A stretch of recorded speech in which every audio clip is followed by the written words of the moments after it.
Ассаламу алейкум, құрметті бауырлар, көрермендер. Мына холодильник былай 600-700 мың теңге тұратын холодильник. Бірақ бұл холодильник моторы күйген, моторы астындағы холодильнигінде тұрған испаритель деген нәрсесі тесілгеннен кейін френ ұшып кетіп, моторы да күйген болатын. Яғни бұны клиент жөндеткісі келмей, мынаны маған беріп жіберді. Яғни бұл былай айтқанда Samsung кең, үсті асты өте кең холодильник. Енді мен бұны запчасть ретінде сатып жатырмын. Яғни вентиляторларын сатам, үстіңгі астыңғы вентиляторлар бар, артында бұл дейтін екі капиллярный системамен жасайды. Соны жаңағы несін капилляр несін сатам, жаңағы приборын жаңағындай капиллярканы. Сосын бұның басқа да платалары бар. В общем, мына холодильникті 300-400 мың теңге қылып шығаруға болады, яғни запчасть қылып сатып. Сол сияқты мына холодильникте мотор кеткен, бірақ жалпы сондай немен келді, бірақ мен мынаны олай істеген жоқпын, запчасть қылып. Бұны мен өзім ремонттадым, моторын ауыстырдым, переделка жасадым. Бұның үстіндегі тұратын электроникасын бәрін ауыстырдым. Сосын бұны мотор салдым, простой мотор.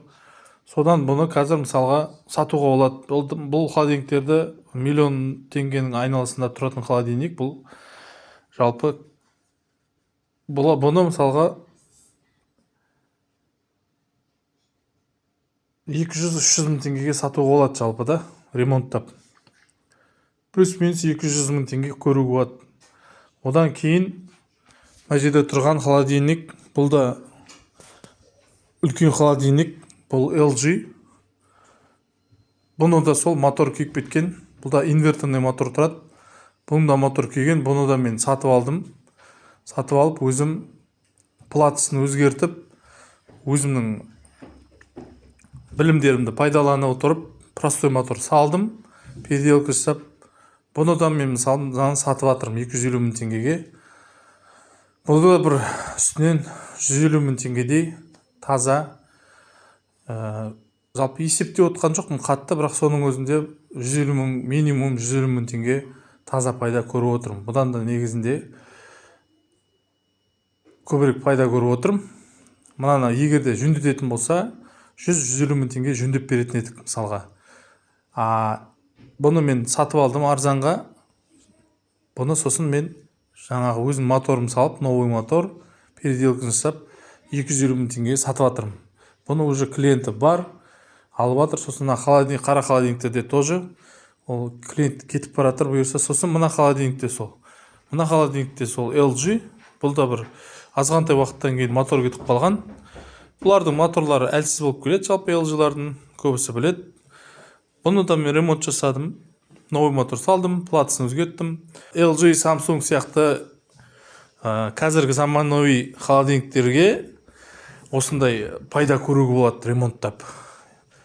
Біліміңді пайдалана отырып, немесе сразу клиентке ремонттап берсең болады ақшасына. Одан да жақсы пайда көресің. Себебі қазіргі холодильниктердің көбісі деп айтпай қояйын, жалпы баршылығы мынандай холодильниктерді көп жөндемейді. Переделка деген нәрсені көп жөндемейді жаңағындай. Сол үшін егерде сол білімдерді пайдалана отырып істеген жұмысыңның арқасында осындай жақсы пайдалар көруге болады. Осылай жөндеп сатуға да болады. Қазіргі холодильниктер сұраныстар жақсы. Неге десең, қазіргі холодильниктердің бағалары өте қымбат. Оны Каспий магазиннен қарасаңыз болады, Былайда магазиндерден қарасаңыз болады. Өте қымбат. Сол себепті холодильникті осылай жақсылап жөндеп, сапалы, содан кейін барып клиентіңе сатып, пайдасын көруге болады. Гарантиясын бересің, қорықпайсың, себебі біліп тұрып біліммен істеген нәрсең болғаннан кейін ешқандай қорықпай алған адамың сенің арқайын пайдаланатындай көзің жеткеннен кейін, содан кейін арқайын жаңағы кепілдігін беріп сатамыз. Бұдан түйіндейтін болсақ, жалпы біздерде Алла қаласа осы холодильниктерді бұл жөндеп үйретіп осындай айналсамыз үйретумен. Егер де үйренгіңіз келсе, осы біздің телефондарға WhatsApp арқылы немесе басқа да звондап, тікелей видеовызбен соғып, сөйтіп бізге хабарласа аласыз. Аллах нәсіп етсе, күндер жақындап қалды. Жалпы адам саны жалпы бізге жеке хабарласатын адамдар бар. Осы ютубтан қарап, инстаграмнан қарап, солармен қосылып осы айда жазылсаңдар, бұйырса бір 10-15 күннің ішінде адам санына қарай бастап кету мүмкіндігіміз бар, Алла қаласа. Бағасына келетін болсақ, курстың бағасы 500 000 теңге тұрады. Бұл жерде біздер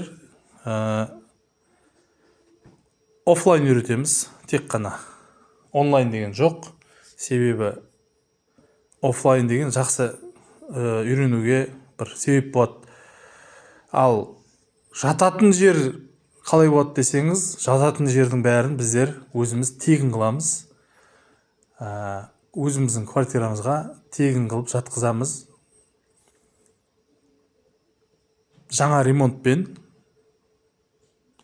сонда үйлеріміз бар. Сол жақта жатып, шәкірттер болып, сол жерде жатып бірге барып, бірге келіп, сөйтіп оқисыздар.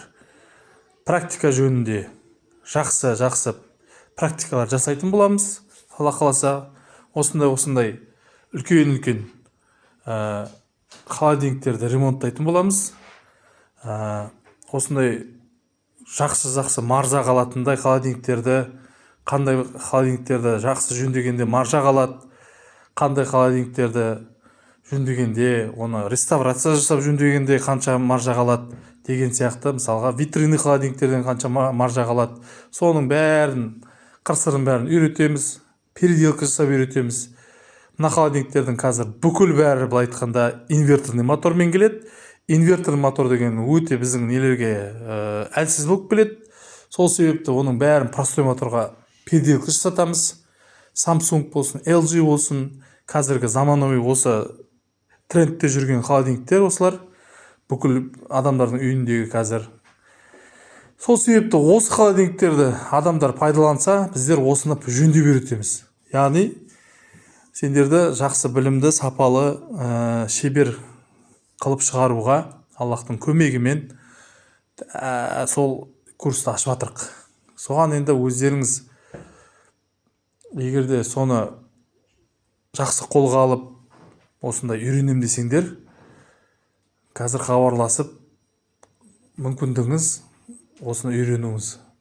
Біздер үйретуге ешқандай аянбаймыз, шаршамаймыз. Сіздерден тек қана сол үйренуге желаниеңіз болса. Бұны жалпы кімдер үйренеді? Бұны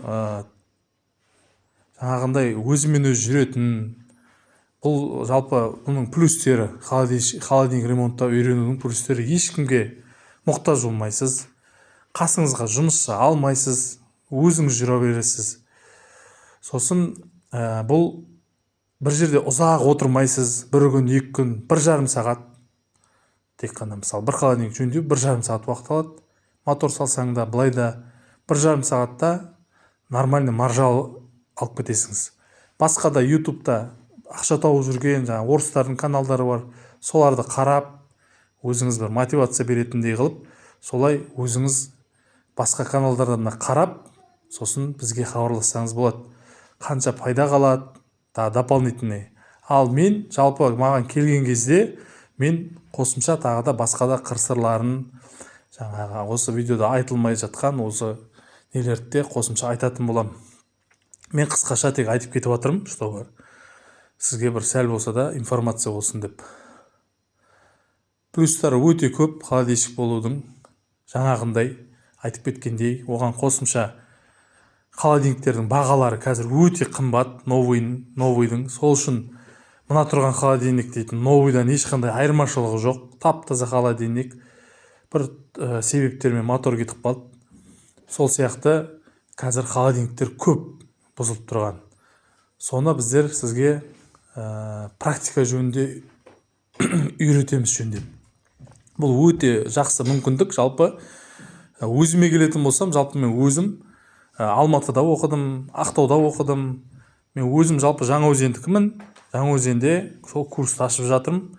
Бәрін ұйымдастырдым. Жататын жерін, жаңағы цехты, холодильниктерді практиковать ететін холодильниктер көп. Мысалға, соның бәрін тек теория ауызбен емес, сөзбен емес, іспен көрсетеміз, іспен жөндетіп, қолыңмен үйретіп жөндетеміз. Барлығын қыр-сырларын бәрін ешқандай жасырмай айтатын боламыз үйренуге келген адамдарға. Яғни сіздің берген ақшаңыздың ақысын толықтай Алла қаласа алатын боласыздар. Ол ақшасын жалпы ол сендер мынандай бір холодильниктің, мысалы мен жаңа айтқандай 250 мың теңгеге сатып жатырмын. Бұның пайдасы былай есептейтін болсақ, данный момент осы LG-дің пайдасы бір 150 мен 200-дің арасында. Мынандай қара холодильниктерді мысалға клиенттің өзінің күн жөндеп берген өзінде 150 мың теңге мотор саласыз. Бұл жерде моторы бәрі бір 50 мың теңгеге шығады, 100 мың теңге пайда қалады сізге жөндеп берсеңіз. Егер сіз біреуден осындай холодильниктерді сатып алып, өзіңіз жөндеп, сосын гарантия беріп сатсаңыз біреуге, онда сіз одан да жаңағы айтқандай 200 мың теңгеден пайда көре аласыз. Содан сіздің оқуға берген ақшаңыздың қайтарымын сразу шығарып аласыз. Ол енді мен жалпы келген шәкірттеріме ертең қанша пайда көріп жатырмын жалпы айлық, сосын қанша басқа да табыстарымыз бар деген сияқты соның бәрін көрсететін болам Алла қаласа.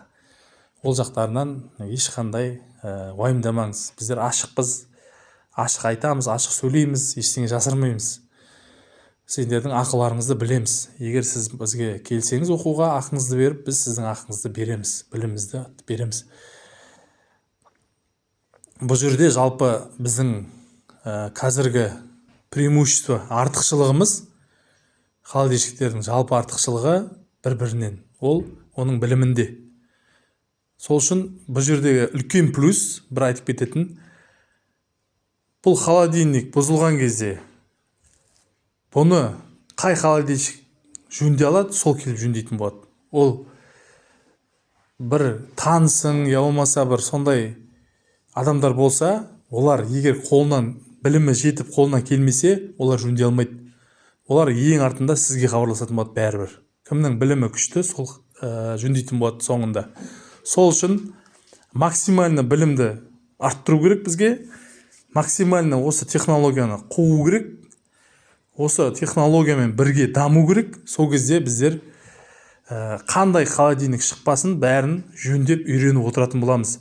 Жалпы заң бойынша, мына маркетинг бойынша холодильниктерді әлсіз қылып шығарып жатқанын байқадық қазіргі уақытта. Неге десең, холодильникті 10 жыл, 15 жылға жарайтын қылып шығаратын болса, онда завод деген жаңағындай оларға невыгодно болады, тиімсіз.